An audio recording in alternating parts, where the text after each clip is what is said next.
Hello दोस्तों, आप सभी का फिर से स्वागत है हमारे एक और नए वीडियो में। तो इस वाले वीडियो में हम एक एलईडी ट्यूबलाइट है उसे रिपेयर करना सीखेंगे और आपको भी बताएंगे कि इसे कैसे ठीक किया जाता है और इसकी बेसिक प्रॉब्लम क्या हो सकते हैं, उनके सॉल्यूशन क्या होंगे, वो सभी मैं इस वीडियो में बताऊंगा। तो वीडियो को पूरा ज़रूर देखिएगा और चैनल पर नए हैं तो चैनल को जरूर सब्सक्राइब कीजिएगा, ठीक है। तो चलिए शुरू करते हैं वीडियो को। तो इस वीडियो में जो ये मेरे पास जो एलईडी ट्यूबलाइट आया है बनने के लिए, तो इसमें जो आप देख ही सकते हैं प्रॉब्लम क्या है। पहला तो ये इसका जो ड्राइवर आईसी है ये पूरी तरीके से बर्न हो चुका है, जल गया है, ठीक है। ये जल गया है पूरी तरीके से और ये जो फ्यूजिबल रेजिस्टेंस है ये भी टूट गई है, ठीक है। हो सकता है इसमें ओवर वोल्टेज या फिर कहीं शॉर्टेज हुआ हो सकता है इनमें से कोई एलईडी शॉर्ट होंगे, इसकी वजह से ये प्रॉब्लम आ गया होगा, ठीक है। और ये कैपेसिटर तो फिलहाल नहीं फूला है, तो इसका मतलब है कि आउटपुट से कोई प्रॉब्लम नहीं होगा, क्योंकि अगर आउटपुट में कहीं शॉर्टिंग होती तो ये कैपेसिटर फट जाता या तो फिर ये जो है इसका जो सिल्वर पॉइंट है या ये थोड़ा ऊपर से इस तरह से फूल जाता है, ठीक है।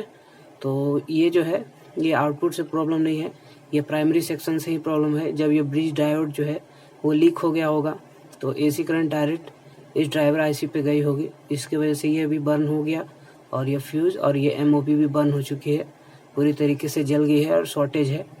तो अब हम इसे कैसे चालू करेंगे, तो इसका सिंपल तरीका है। अगर हम इसे अभी रिपेयर करने जाएं तो हमें ये आईसी लगाना होगा, ठीक है। इसे लगाना पड़ेगा, ब्रिज डायोड भी चेंज करना पड़ेगा, ऊपर से एमओपी बदलना पड़ेगा, रेजिस्टेंस लगाने पड़ेंगे, फिर पीएफ भी बदलना पड़ेगा। हो सकता है ये इंडक्टर भी देखने में जला हुआ लग रहा है, हो सकता है इंडक्टर भी हमें बदलना पड़े। तो बेसिक कहने का मतलब ये है कि ये पूरा पार्ट हमें बदलना पड़ेगा। तो इसे बदलने से बचने के लिए मार्केट में एलईडी ड्राइवर्स मौजूद हैं, ठीक है। ये एलईडी ड्राइवर ही है, तो ये 20 से 30 वाट या 35 वाट के एलईडी ट्यूबलाइट को रन कर सकता है। ये इस बीच में ही बना हुआ है, इनमें से कोई भी वाटेज में आप इसे यूज कर सकते हैं। तो ये जो ट्यूबलाइट है ये आपका 20 वाट का है, मैं अभी आपको दिखाता हूँ। तो देखिए ये 20 वाट का, ठीक है, 20 वाट का है और 6500 केल्विन का है और 2000 ल्यूमिनस का है, ठीक है। तो अगर हम इस ड्राइवर को इस ट्यूबलाइट में लगाते हैं तो ये इसमें फिट भी हो जाएगा अच्छी तरीके से इसकी केसिंग में। वैसे भी ये यूनिवर्सल ड्राइवर है, जब एलईडी ट्यूबलाइट ख़राब हो तो मैं यही रिकमेंड करूँगा कि आप उसे, अगर बेसिक प्रॉब्लम हो, जैसे बेसिक प्रॉब्लम में आपके पास जो हो जाता है वो फ्यूज हो जाता है, एमओबी हो जाता है, पीएफ हो गया या कैपेसिटर यह हो गया, ठीक है, या ड्राई सोल्ड होने की वजह से या तार जल जाने की वजह से, ऐसी छोटी मोटी प्रॉब्लम है तो उसे आप ठीक कर सकते हैं। पुराना ड्राइवर आप यूज भी कर पाएंगे, ठीक है। और ये कॉइल कटने के बाद भी इंडक्टर कॉइल इसे ठीक किया जा सकता है। यहाँ से इसे खोल कर इसमें से एक पॉइंट निकाल के इसमें दोबारा से जोड़ देंगे तो ये ठीक हो जाएगा, ठीक है। पर ऐसा बेसिक में कर सकते हैं, पर इतना ज़्यादा जला हुआ कंपोनेंट हो तो मैं यही रिकमेंड करूँगा कि आप इसे सीधा रिप्लेस ही करें, ताकि कस्टमर आपके पास दोबारा रिटर्न ना हो, ठीक है। तो इसके लिए ये जो ड्राइवर है, ये जो मेरे हाथ में आप ड्राइवर देख रहे हैं, तो ये भी सेम ही है, जो इसमें कंपोनेंट लगे हुए हैं, बस इसमें छोटा लगा हुआ है कम मिली एम्पियर के लिए और इसमें थोड़ा ज़्यादा मिली एम्पियर के लिए, ठीक है। तो इसमें एक कमी है, इसमें आउटपुट कैपेसिटर में ये छोटा सा कैपेसिटर दिया हुआ है, ठीक है। और ये जो डीसी फिल्टर होता है इसमें जो डीसी फिल्टर होता है वो, ये तो पहले आप देखिए 400 वोल्ट्स का है और इसका ये 50 वोल्ट होगा। तो पर ये कैपेसिटर जो है इसमें लगा हुआ है वो इसमें मिसिंग है, ठीक है। तो कंपनी वालों ने नहीं लगाया है कॉस्ट कटिंग की वजह से, और आउटपुट में छोटा वाला कैपेसिटर यूज किया है। तो देखिए बेसिक प्रॉब्लम यही होगा कि ये कैपेसिटर जल्दी ख़राब हो सकता है, पर मुझे नहीं लगता जल्दी ख़राब होगा, क्योंकि 20 वाट में ये ख़राब नहीं होगा। इसमें कम से कम 30 वाट का लोड पड़ेगा तभी ये ख़राब हो सकता है। और ये जो ड्राइवर आईसी आप देख रहे हैं ये माइक्रो मतलब छोटा कह सकते हैं, पर ये बड़ा वाला है, ठीक है। और इसमें ब्रिज डायोड लगा हुआ है कंबाइन वाला, और इसमें सिंगल डायोड से अगर ये कभी भी भविष्य में ख़राब होगा तो आप इसे हटाकर एसएमडी डायोड्स को हटाकर नॉर्मल डायोड्स का भी यूज कर पाएंगे। और एमओबी से लेकर रेजिस्टेंस से लेकर हर चीज़ इसमें बदलना आसान है, इसीलिए ये एक यूनिवर्सल ड्राइवर है, इसे रिपेयर करना आसान है। और इसके प्रिंट जो है ये गर्म होने की वजह से फट जाते हैं, टूट जाते हैं। तो मैं रिकमेंड करता हूँ कि यही आप लगाएं। तो मैं इसे लगा लेता हूँ, लगाने के बाद आपको दिखाता हूँ। या फिर आपके पास 15 वाट का कोई LED बल्ब होगा तो उसमें ये ड्राइवर होगा, ठीक है। तो इस ड्राइवर को भी आप चाहें तो इसके रिप्लेसमेंट में लगा सकते हैं, अगर आपके पास अभी फ़िलहाल ये यूनिवर्सल ड्राइवर अवेलेबल नहीं है तो इस ड्राइवर का भी यूज़ आप कर सकते हैं। और ये अच्छी ब्राइटनेस के साथ ही चलेगा और लाइफ भी इसकी बहुत लंबी रहेगी, जल्दी ये ख़राब नहीं होगा। तो अगर आपके पास है तो आप इस ड्राइवर का भी यूज़ कर सकते हैं। इसमें भी वही बेसिक कंपोनेंट्स लगे हुए हैं जो इसमें लगे हुए हैं, ठीक है। पर ये यूनिवर्सल ड्राइवर में आप हर चीज़ को बदल सकते हैं अपने हिसाब से, कि अगर बड़ा LED जो है वाटेज अगर बढ़ा हुआ है, ज़्यादा वाटेज का सामान आपको यूज़ करना है, ज़्यादा वाट में लगाना है इस ड्राइवर को, तो आप इस ड्राइवर को लगा सकते हैं कुछ कंपोनेंट्स को बदल कर। यानी इसकी वैल्यूज़ को थोड़ा सा ये 50 वोल्ट ही रखना है, पर जो ये जो साइज़ है और इसका UF है इसे आपको बढ़ाना पड़ेगा, ठीक है। और ये जो 400 वोल्ट्स है, ये वैल्यू जो है वोल्टेज की, इसे आपको वही रखना है, इसे बदलने की कोशिश नहीं कीजिएगा, ठीक है।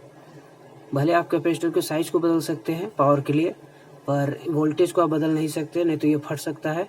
तो सोच समझ के बदलिएगा। और इस जगह पे 4007 डायोड यूज़ कर सकते हैं, या तो फिर 5399 डायोड जो आते हैं उसमें यूज कर सकते हैं आप, 1-1 एम्पियर वाले। और ये जो MOB ये तो चलेगा ही MOB, ठीक है। आप अगर चाहें तो इसके बीच में भी एक और फ्यूजिबल रेजिस्टेंस लगा सकते हैं और इसके आउटपुट में ये 100 वोल्ट वाला कैपेसिटर यूज कर सकते हैं, ठीक है।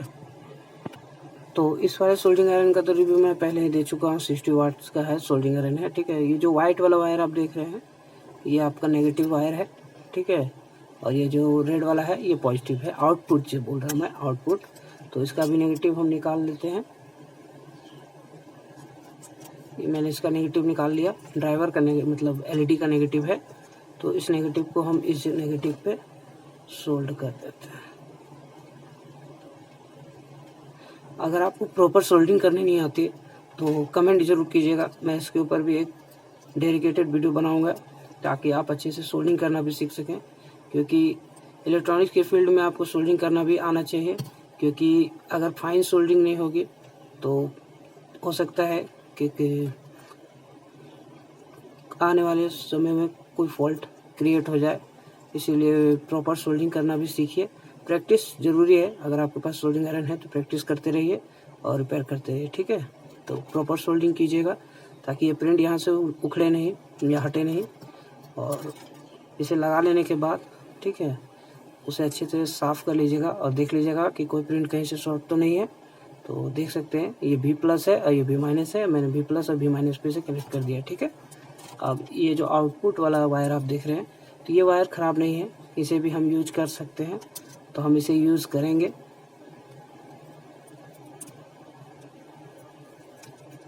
क्योंकि ट्यूबलाइट में इसे दोबारा लगाना भी है और उसी तरीके से देना है जिस तरीके से हमारे पास आया है, इसमें कोई अलग चेंज नहीं करेंगे, नहीं तो कस्टमर कहेगा कि आपने खर्चा बढ़ा दिया, ठीक है। खर्चा बढ़ाना नहीं है, जितने में हो सके उतने में करना है और बढ़िया काम करना है। तो देखिए मैंने इसके वायर्स को निकाल दिया। अब ये ड्राइवर हमारे किसी काम का नहीं है, इसे हटाइए और इसकी जगह पे इस ड्राइवर को लगाइए। तो इस ड्राइवर का कनेक्शन भी मैं आपको बता देता हूँ। ये जो है ये न्यूट्रल है, मतलब लाइन है, और ये न्यूट्रल है, ठीक है। यानी फेस न्यूट्रल जो भी कह सकते हैं आप, न्यूट्रल है, लाइन की जगह पे लाइन है, या तो फिर फेस भी कह सकते हैं आप इसे। तो इसकी क्वालिटी को अगर आपसे बदल भी जाए तो कोई दिक्कत नहीं है, क्योंकि ब्रिज डायोड है, ब्रिज डायोड के बाद ही वो सब मैनेज कर लेता है। फिर भी मैं आपको रिकमेंड करूँगा कि फेस की जगह पे फेस और न्यूट्रल की जगह पे न्यूट्रल ही लगाएं, ठीक है। और बेसिक कलर कोड भी वही होता है। ये जो रेड वाला वायर होता है ये आपका हमेशा न्यूट्रल पे लगता है, वाइट वाला या फिर वाइट या ब्लैक कोई भी कलर का वायर होगा तो न्यूट्रल पे लगता है, और ये लाइन पे लगेगा ब्लू वाला, ठीक है। तो इसे भी मैंने लगा दिया। तो मैं आयरन को रख लेता हूँ, देखिए। तो ये हुआ प्रॉपर कनेक्शन, ठीक है। प्रॉपर कनेक्शन मैंने कर दिया, पॉजिटिव को पॉजिटिव में, V+, V-, ठीक है। और यहाँ पर इसके प्राइमरी यानी AC का लाइन। अब इसे हम सीरीज लैंप से टेस्ट करेंगे। आप कभी भी किसी चीज़ को यूज़ करें या टेस्ट करें तो सबसे पहले सीरीज लाइन को चेक कर लें और सीरीज लाइन का ही यूज़ करें। और एक बात, जब भी आप ड्राइवर बदली करें या फिर दूसरा लगाएं तो ये जो आप देख रहे हैं इसमें जो लगा हुआ ये वायर है, ये थोड़ा सा कमज़ोर होके यहाँ से निकल रहा है, टूट रहा है। तो इसे हम थोड़ा सा यहाँ से काट देंगे मजबूत वाले जगह पे, और फिर दोबारा यहाँ पे सोल्ड कर देंगे। ठीक है, मैं सोल्ड करके दिखाता हूँ आपको। तो देखिए प्रॉपर सोल्डिंग हुई है, प्रॉपर सोल्डिंग कर दिया है, और यहाँ से कहीं भी टूट नहीं रहा है, मजबूत वायर से सोल्ड किया है। और फ्लक्स का यूज ज़रूर कीजिएगा सोल्डिंग के वक्त। और इसमें जो साइड कार्बन लगने का जो चांस रहता है, तो आपके पास अगर कोई पतला सा ट्यूज़र होगा या फिर कोई भी टूल की मदद से आप इसे, इसके बीच में लगे जो कार्बन है इसे हटा दीजिए। ठीक है, ये ब्रिज ना बन पाए, ब्रिज बनने की वजह से भी शॉर्टिंग हो जाती है। तो आपके पास थिनर भी होगा तो थिनर का यूज़ कर लीजिएगा।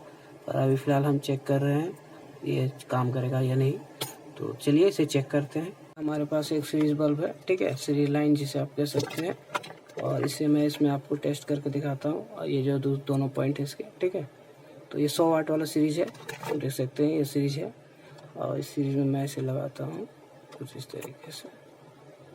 तो देखिए ये एलईडी ग्लो कर रही है और फुल ब्राइटनेस से ग्लो कर रही है। तो डरिए मत, ये इसे फ्यूज नहीं करेगा क्योंकि ये एसी के लिए बना हुआ है। और थोड़ा सा लगाने में दिक्कत, हाँ, ज़्यादा फॉल्ट हो तभी आप ऐसे करें, वरना आप ड्राइवर को रिपेयर कीजिए। ठीक है, क्योंकि रिपेयर करने के लिए ही आपको कस्टमर आपके पास सामान लेकर आया हुआ है। ठीक है, तो प्लीज़ उसे रिपेयर कीजिएगा। तो मिलते हैं किसी और नेक्स्ट वीडियो में।